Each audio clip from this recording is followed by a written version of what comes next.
Nous allons nous rendre là, tout a commencé, en Mésopotamie, il y a très longtemps. Prenez la durée qui nous sépare de Pythagore. Reportez-la encore avant Pythagore. Eh bien, c'est de ce temps-là dont nous allons parler. 3000 ans avant notre ère. Je ne vais pas vous résumer l'ensemble des connaissances que 2 siècles de recherche ont apportées sur la Mésopotamie. D'ailleurs, on trouve facilement en ligne quantité d'articles, de livres et de conférences, en particulier par Christine Proust, qui vous en apprendra beaucoup plus long que moi. Allons-y. Il était une fois Uta-Napishtim. Il vivait une vie éternelle au-delà des eaux de la mort, et c'est lui qui raconte. Ea, le seigneur de l'eau sous la terre, source de toutes les connaissances magiques, m'avertit en songe. Il m'ordonna de construire un bateau et me prévint que le déluge durerait 7 jours. Sur ses conseils, je démolis ma maison de roseaux et construisis un bateau couvert où je rassemblai la semence de tous les êtres vivants. Puis je lâchai un corbeau. L'oiseau prit son envol, il vit que les eaux s'étaient retirées. Il trouva de la nourriture, se posa sur la terre et ne revint plus. Alors, je lâchai aux 4 vents tout ce que le bateau avait sauvé des eaux du déluge, puis j'offris un sacrifice aux dieux. Dites, ça ne vous rappelle rien, cette histoire? À part qu'il ne s'appelle pas Noé et que c'est un corbeau et pas une colombe qu'il lâche, vous connaissiez déjà.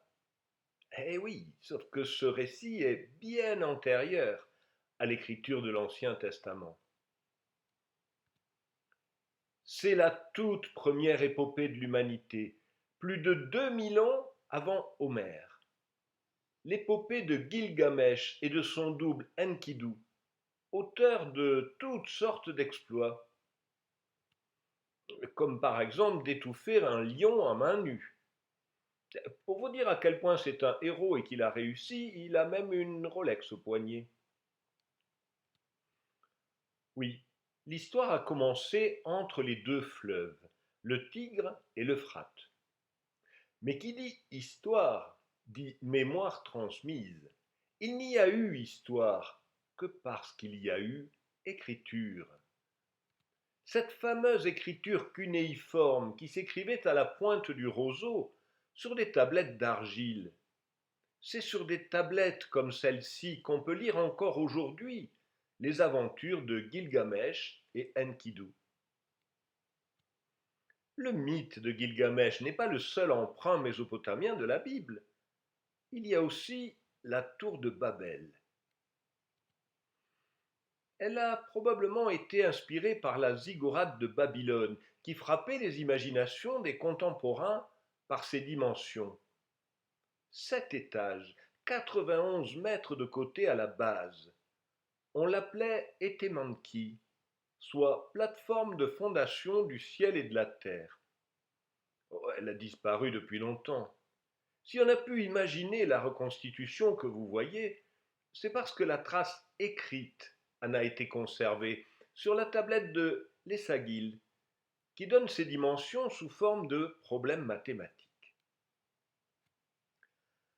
Hammurabi vivait plus de 1000 ans après l'invention de l'écriture.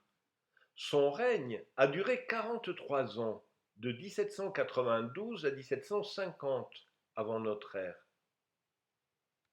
Il a laissé le premier code judiciaire de l'histoire.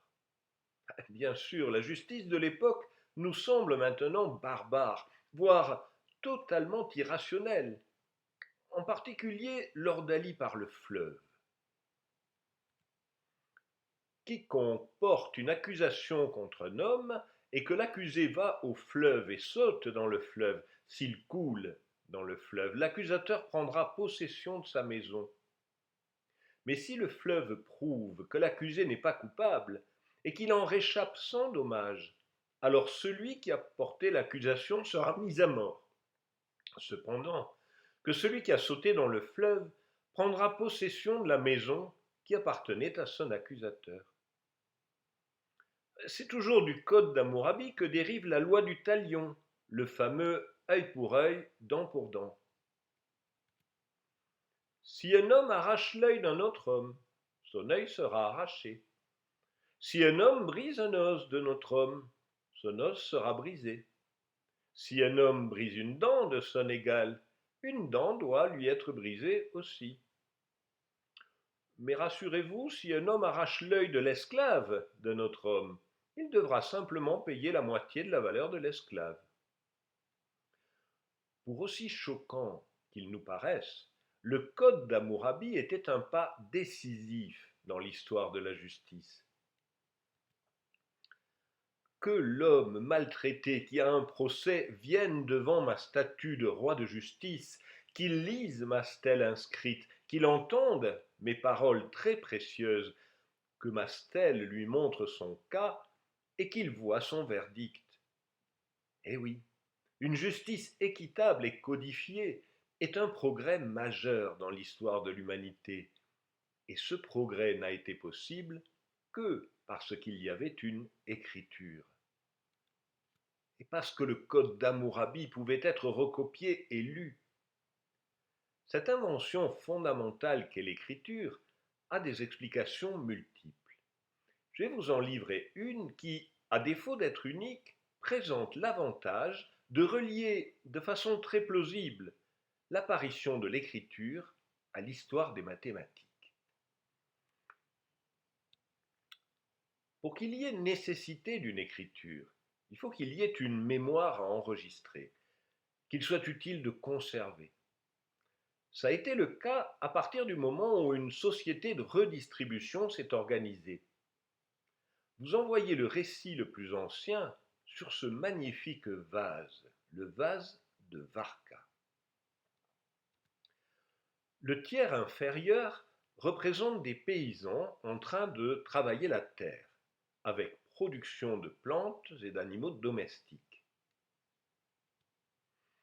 Sur le tiers médian, la production est suffisante pour engendrer des excédents, que les producteurs recueillent et apportent au temple, comme offrande aux dieux.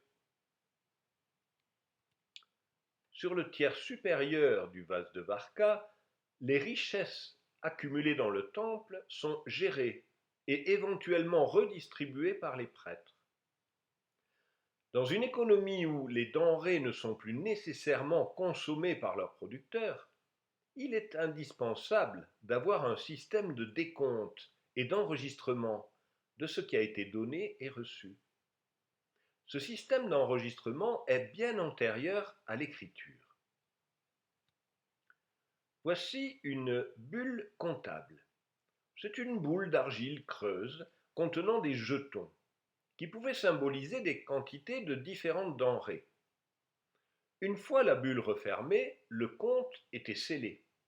Mais si on voulait le vérifier, on ne pouvait le faire qu'en cassant la bulle. Alors l'idée est venue d'imprimer sur la surface extérieure de la bulle des marques qui symboliseraient le contenu de la bulle, de manière à savoir ce qu'elle contenait sans qu'il y ait besoin de la casser.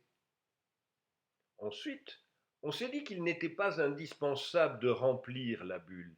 Des marques sur une tablette d'argile contiendraient exactement la même information.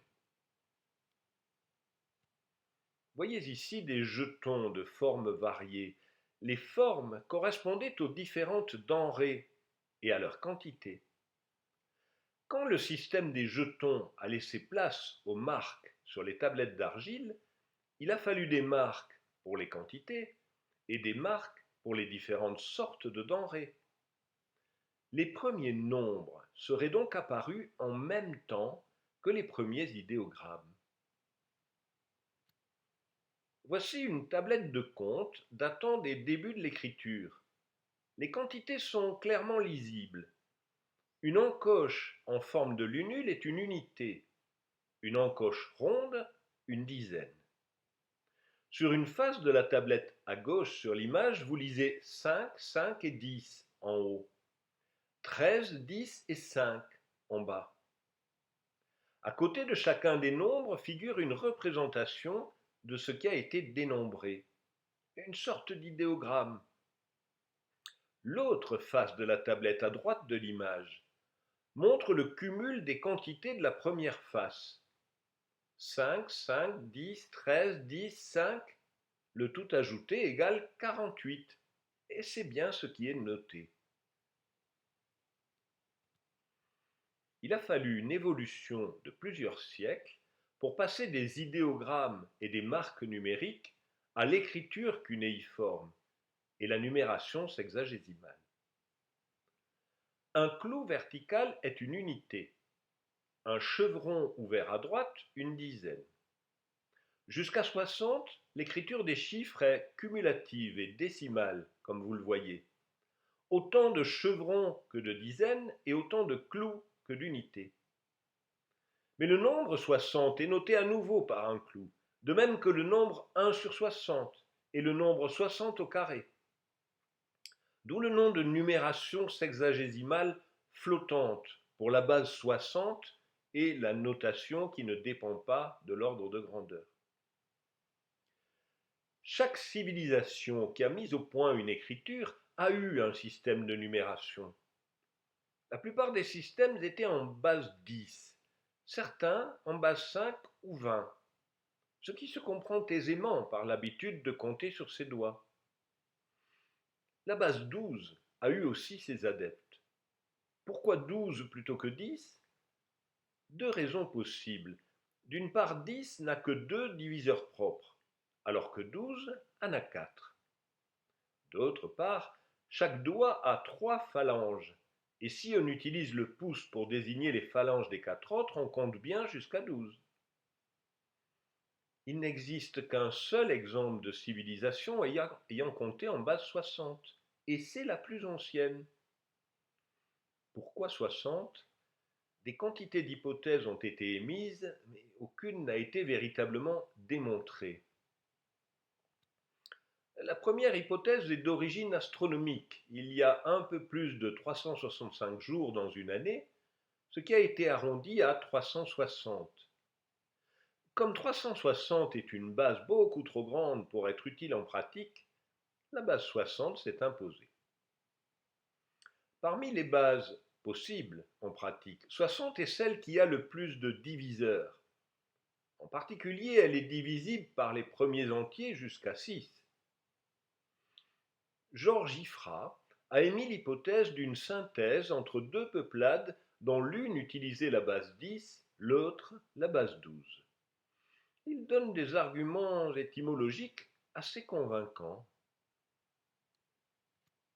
Toujours est-il que pour manipuler les nombres en base 60, il valait mieux avoir une idée claire de l'ordre de grandeur de ce qu'on était en train de compter.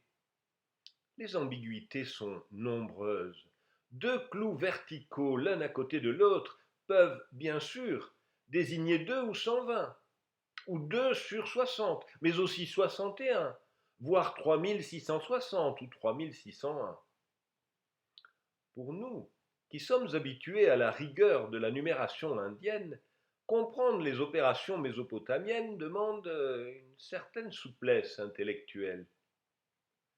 Par exemple, il faut s'habituer à lire que 40 et 20 font 1, ou bien que 20 fois 9, 180 égale 3, ou bien que l'inverse de 20 est 3, ou encore que 30 au carré vaut 15. 15 fois 60, ce qui est implicite. L'astronomie mésopotamienne a influencé celle des Grecs, qui ont conservé le mode de numération de leurs prédécesseurs. C'est ainsi qu'il nous reste les 12 mois de l'année, les 12 signes du zodiaque, les 360 degrés dans un cercle et la division sexagésimale des heures et des degrés d'angle. Les plus anciennes observations qui nous soient parvenues avec un détail suffisant pour en faire usage dans l'astronomie sont 3 éclipses de lune observées à Babylone dans les années 719 et 720 avant l'ère chrétienne.